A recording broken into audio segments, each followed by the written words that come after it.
Good evening to all parents and to all students. आज मैं आपको कुछ टिप्स बताने वाला हूँ to get full marks and a good marks. देखिए, सबसे पहले मैं बात करूँगा अपने सब्जेक्ट इंग्लिश की।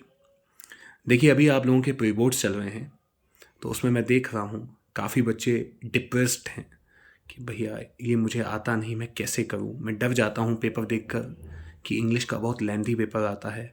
खासकर सबसे ज़्यादा बच्चों को दिक्कत आती है पैसेज में। तो देखिए, टेंशन मत लीजिए, कुछ टिप्स मैं आपको बता रहा हूँ, वो फॉलो करनी है आपको। सबसे पहले जब आपके सामने इंग्लिश का पेपर आता है तो आपको सबसे पहले राइटिंग पोर्शन देखना है। राइटिंग पोर्शन में आपका सबसे पहले 10th क्लास एनालिटिकल पैराग्राफ होगा 5 मार्क्स का, और 5 मार्क्स का लेटर होगा। आपको वो अटेम्प्ट करना है, अपनी कॉपी में सेक्शन लिखकर उस चीज़ को अटेम्प्ट करना है। और हाँ, आप लोग सोशल पढ़ते हैं ना, सोशल स्टडीज़, तो उसमें कई सारे ऐसे मुद्दे आते हैं। आपका जो एनालिटिकल पैराग्राफ आएगा वो एनालाइज करने वाला होता है, क्रिटिकल थिंकिंग वाला होता है। So you have to write critical thinking, you have to give imaginative ideas, अच्छे अच्छे आइडियाज लिखने हैं, अपना दिमाग खोल के लिखना है। जितने भी आज तक आपने मुझसे एग्जाम्पल्स पढ़े हैं, जो भी चीज़ें आपको आ रही है, प्रेजेंटेशन स्टाइल से लिखना है। और ये आपको स्टार्टिंग में ही करना है, बताऊंगा क्यों। उसके बाद आपको लेटर करना है। देखिए, राइटिंग पोर्शन में इसलिए पहले कह रहा हूँ क्योंकि हमारा एक ह्यूमन बिहेवियर होता है। हम लोग स्टार्टिंग में क्या होता है, एनर्जी होती है हमारे अंदर, तो नए नए आइडियाज़ आ जाते हैं। वो नए नए आइडियाज़ जब आते जाते हैं, हम लिखते जाते हैं, हमारी राइटिंग भी अच्छी आती जाती है।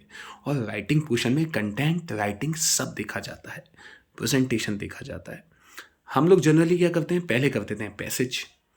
पैसेज में हमारा टाइम बहुत चला जाता है और कभी कभी हमारे आंसर्स भी नहीं मैच खाते हैं, तो वी फेल डीमोटिवेटेड, हम डीमोटिवेटेड हो जाते हैं और फिर सारी खुंदस निकालते हैं, जल्दी जल्दी जल्दी जल्दी भागो फटाफट, जल्दी जल्दी। राइटिंग बेकार हो जाती है, बिल्कुल काम खराब हो जाता है।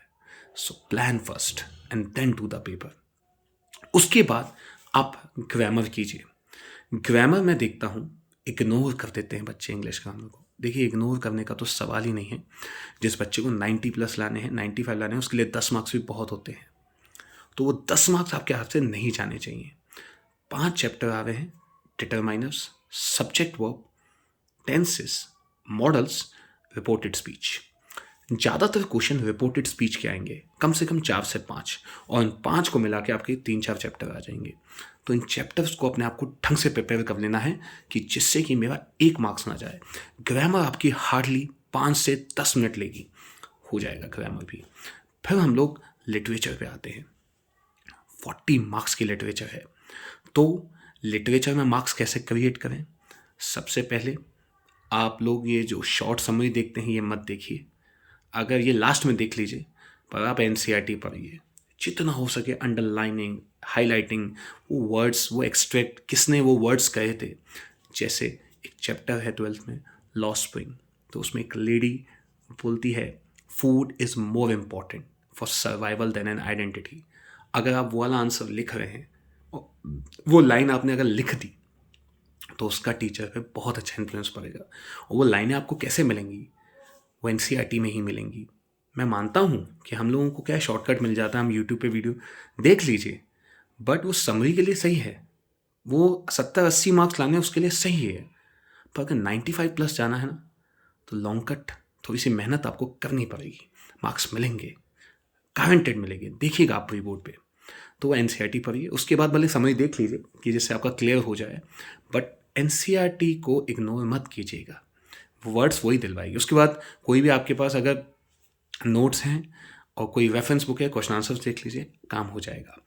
लास्ट में आपके स्कूल में वॉच लगी हुई होगी, जैसे कई स्कूलों में घड़ी अलाउ नहीं होती, रिस्ट वॉच, तो उस घड़ी को देखते रखिएगा। 1 घंटा बचेगा ना, वो 1 घंटे में अपना पैसेज कर लीजिएगा, तब आपको टेंशन नहीं होगी, क्योंकि 60 मार्क्स का काम आप करके आ चुके हो, 20 मार्क्स का रह गया है। 60 मार्क्स का टेंशन आपने खत्म कर दिया और अच्छी राइटिंग के साथ खत्म कर दिया। अब आराम से 20 मार्क्स का हो जाएगा और आराम से होगा, क्योंकि जो पैसेज आते हैं ना, 2 आएंगे, एक केस बेस्ड, एक डिस्कर्सिव। दोनों कर लेंगे आप, क्योंकि वो ज्यादातर सोशल स्टडीज के टॉपिक होते हैं, जो रोजाना हम अपने आमने सामने देखते हैं, वही टॉपिक होते हैं। तो इस तरह से अगर आप प्लानिंग करके जाएंगे ना, you will get the full marks, 95 plus marks. It's my guarantee to you, ये मेरी गारंटी है आपको। और जो मैंने क्वेश्चन आंसर, जो तरीके मैंने आपको बताए वो कीजिए। देखिए, मार्क्स टीचर खुले खुले दिल से आपको देगा। तो ये तो रहा 10th इंग्लिश में। अब 10th सोशल स्टडीज़ की बात करते हैं। तो देखिए, सोशल स्टडीज़ में तो कंटेंट, एग्जाम्पल्स जितने हो सके उतना लिखिए। और मैंने जो आपको नोट्स दिए हैं, ये मेरी आपकी गारंटी है, डंके की चोट पे रखकर कह रहा हूँ कि अगर उन क्वेश्चन से एक क्वेश्चन बाहर आ जाए तो मुझे बता दीजिएगा। आपको मैंने कहा है प्री बोर्ड में आप देखिए, कुछ अगर बाहर आ रहा है तो वही क्वेश्चन रिपीटेबल है। तो और एमसीक्यू जो मैं आपको कराता चल रहा हूँ, प्रैक्टिस वो हमारी रोज चल रही है, वो एंड तक चलती रहेगी। पेपर के एक दिन पहले तक भी मैं कराऊंगा, तो उसमें टेंशन नहीं लेना है। मैं जानता हूँ तरीका बदल गया एमसीक्यू आने का, पर डोंट वरी। एंड इसमें भी मैं आपको कहूँगा, वो जो मैंने आपको नोट दिए फिर भी आप एनसीईआरटी पढ़िए, एनसीईआरटी रीड लगाइए, क्योंकि वो वर्ड्स, अच्छे अच्छे वर्ड्स वो एनसीईआरटी देगी, पिक्चर बेस्ड क्वेश्चन एनसीईआरटी देगी, तो इन्हें इग्नोर नहीं करना है। बाकी राइटिंग प्रेजेंटेशन तो हमेशा ही मैंने आपको कहा है, तो आपके 95% पक्के हैं, इन दोनों से प्लस ही हैं, अगर आप एक सिस्टम को फॉलो करते हैं तो। थैंक यू, बस यही आपसे कहना था कि फॉलो कीजिए इसको। और मैं नहीं कह रहा हूँ कि आप मुझ पे बोर्ड के लिए कीजिए, आप प्री बोर्ड पे इसे करके देखिए, फिर मुझे बताइएगा कि ये अगर आपको एडवाइस काम आ रही नहीं आ रही है। डैम श्योर आपको मार्क्स अभी प्री बोर्ड में ही पता चल जाएंगे। Thank you.